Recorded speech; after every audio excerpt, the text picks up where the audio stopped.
Male Megwa, y'all. I am New Pharaoh, and this is New News with New Atu. So, welcome to it. Today we're going to be talking about creation. What does creation hold, and what is creation truly? Now, I'm going to go over a lot of topics. I'm going to kind of assume that you guys have been watching some of the videos, so that you might be there with me. If not, this might be a lot of word vomit, and it might be still fun to listen to. And whether you're following along or not, I think we should all remember that this is a unique perspective, and that there may be some commonalities between it because we all have underlying connection, and there also might be some discrepancies because that is why we incarnate. That is what is beautiful about this, is that our own unique perceptions craft what is the whole. It is beautiful. It's like without my hand, I would not be everything that I am today. Even though it is just a small part of me, the uniqueness of having my hand and the thing that I can do with my hands is what makes it beautiful. Same thing. And this is where the laws of paradox start to come into.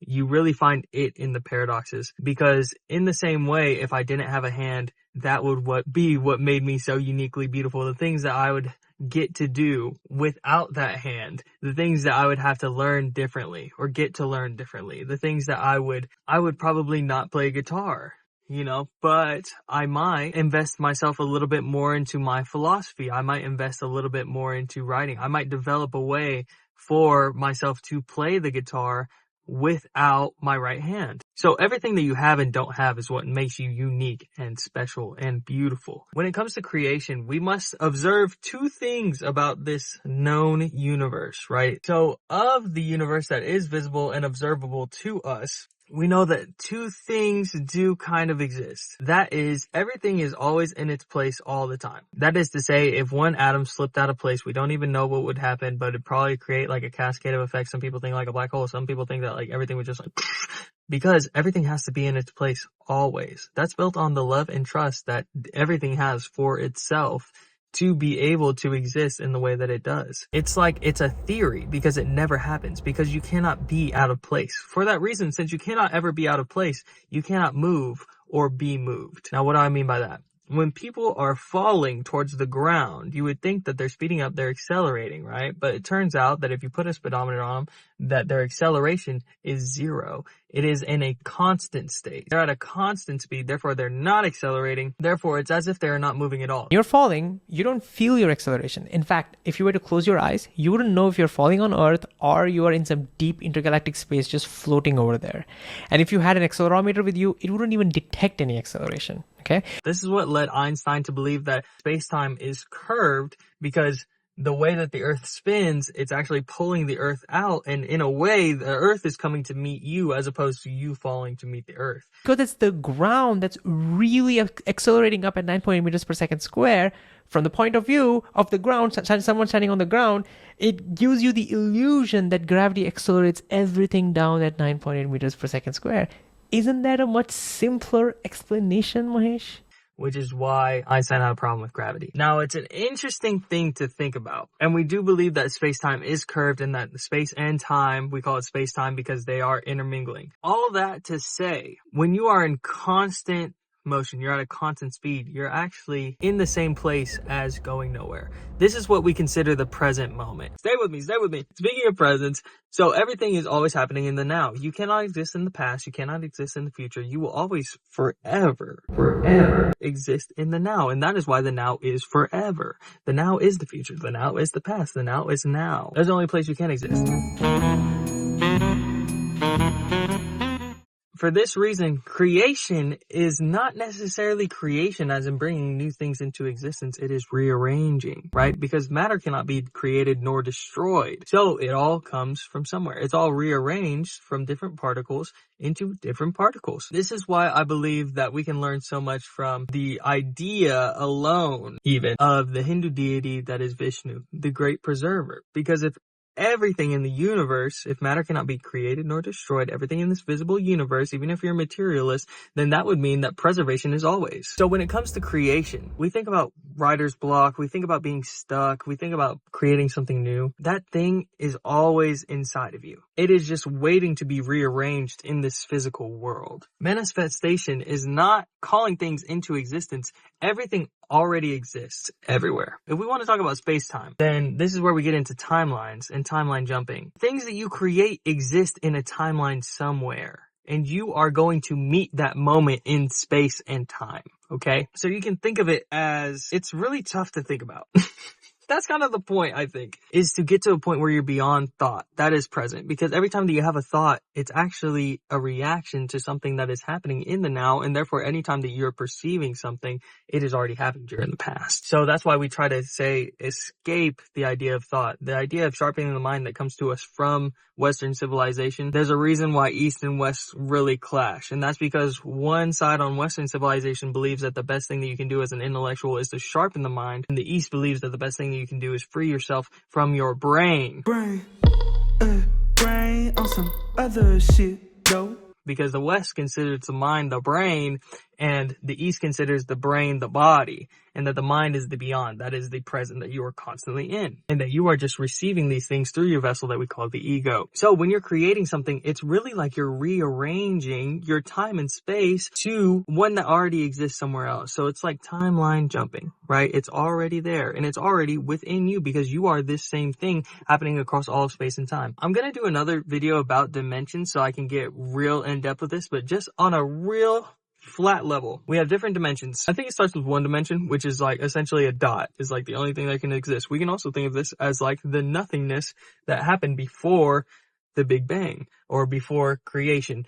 If there is such a thing and there was nothingness, that nothing was still everything. So in the one dimension, the period, the dot is what houses everything. We can think of this as our observable universe. That was the dot. Second dimension becomes square, right? There are multiple lines, multiple dots connecting different things. Third dimensional shape would be a cube because now we're introducing volume to this, right? And so that is where we exist. In the third dimension, everything has volume to it. Fourth dimensional construct would be a tesseract. So it's like a cube within a cube. The only thing that we can see of a fourth dimensional shape, like a tesseract in the third dimension, is a shadow of what it really is, because we can't experience that. If you were to place a cube, a three-dimensional cube, and you were to pass it through a second dimension, so a flat plane, then it would just look like a square going through, right? And so in the same way, if you were to pass a tesseract through our third dimension, it would look like a cube that is, depending on your distance and which direction it's traveling, getting larger or smaller, even though it's in the exact same space. This is the way this stuff works. And time, fourth dimensional construct. Fourth dimensional time influences and shadows our third dimension, which is why we can see changing of the seasons, why we consider that we're going through time. How do we know this? Because in the fifth dimension, time is accessible. We are all inherently fifth dimensional beings. This is why it's kind of important that people start to become aware of these things, is because no matter what, whether you're aware of it or not, and whether you're in control of it or not, whether you're seeking control of it or not, which I would hope eventually you get to the point where you're kind of not. Either way, if you're trying to awaken to this thing, inherently, whether you are trying to be aware of it or not, you are a fifth dimensional being, because this is where we get into parallel universes. So you can freely travel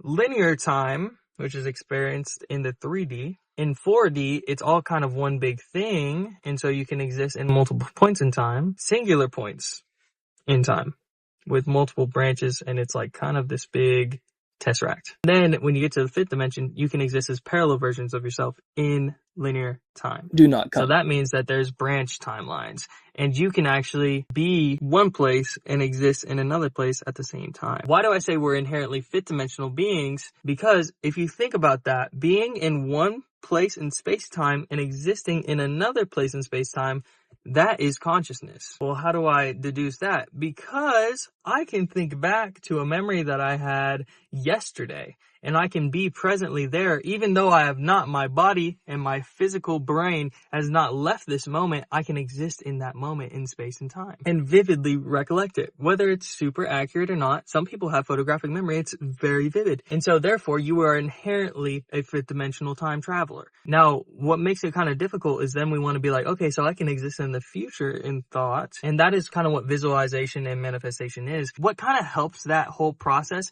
is understanding that it's all happening at the same time. And since time is one piece, if I want to think about to the future, a lot of us think, oh, it's so obscure. Like, how can I even think about the future? But we think about it all the time, and that's why we're not present. But it makes it a lot easier when you think all possibilities are there. We live in infinite dimensions, infinite time, infinite space. And just because we're in this observable universe does not mean that we don't travel, that we do not have the ability to travel on a quantum level. This comes from quantum physics, I believe. It's string theory. Now this is theory, but it lines up with stuff that other religions have said, like Hinduism. Hinduism says there's a story with Krishna, who's an avatar of Vishnu, who pulls up and Brahma's trying to basically talk that shit to him.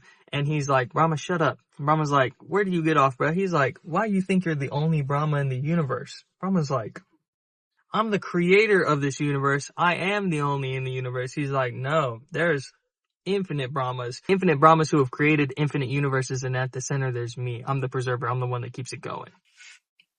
Even if you don't believe that, like, Krishna said that, right? That, like, somebody, like, documented Krishna saying that. The fact that a human being came up with this, wrote it down, and now this is something that we, in the world of science, start to theorize as well as a very real possibility. The fact that the CIA has a bunch of declassified documents about the Gateway Project and about astral projection and seeing beyond your body, seeing locations and describing them with pinpoint accuracy, even though you've never been there, literally leaving your body. Astral projection. We're talking about astral projection. Like, for real. This is something the CIA systematized.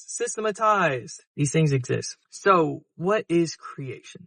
When it comes down to the whole root of it and the depth of it, creation is a fun game that we play and that we tell ourselves.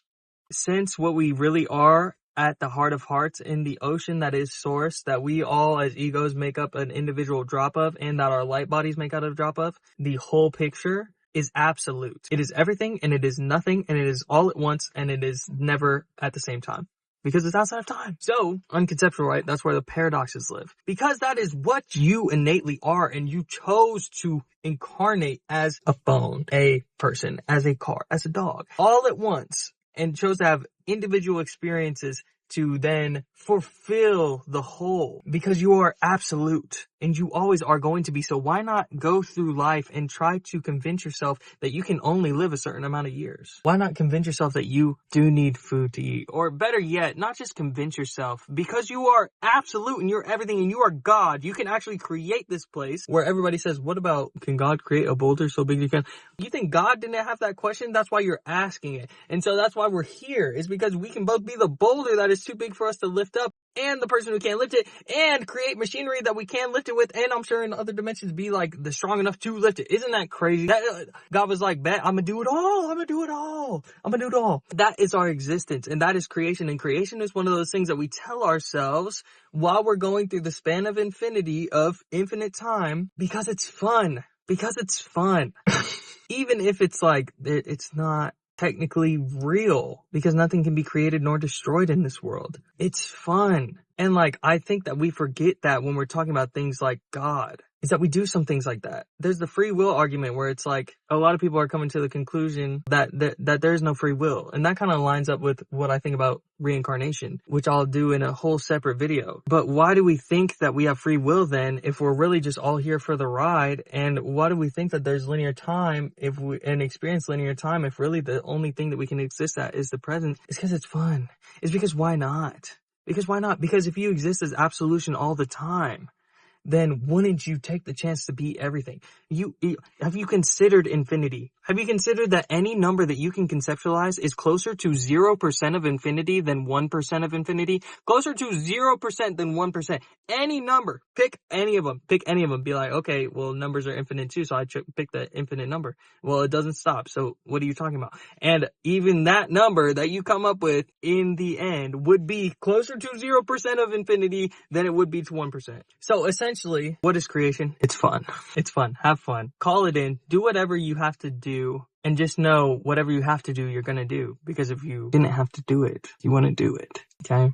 That's what it is. Okay? If it needs to happen, it will happen out of necessity, because it would not need to happen if it didn't happen. Okay? So, what is creation? It's taking it easy. It's juggling all these concepts in a world where I don't think I'm truly meant as a being to really be able to understand all of this. But isn't it so lovely, because it gives me a reason to try to understand myself and others and everything around me. And that's why.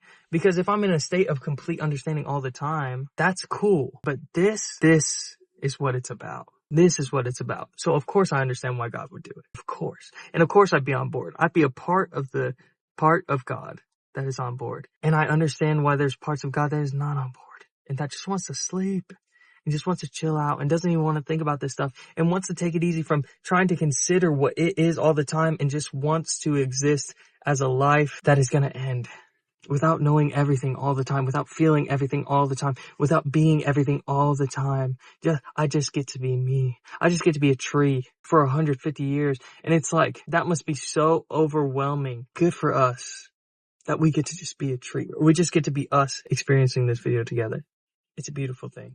I'm going to do a more in-depth video about the characteristics of God as I have come to understand them, drawing from philosophy and science and religion and all the things that we constantly do here. Kind of a banger video, a little bit longer. Hopefully this doesn't sound like just a bunch of word vomit nonsense, because I really want us to be able to talk about this kind of stuff on this channel. So I'm going to keep trying to push this kind of content. Thank you so much for tuning in. If nobody's told you today, or if everybody has, just know that I love you. I trust you to keep being your best self, and I'm proud of you. And as always, God bless. Wa love, Yah guide, and be new, or whatever you'd like to be. And I will see you guys on the next video. Thank you for watching. Please subscribe, share this to everybody you know, and let's get conscious, baby.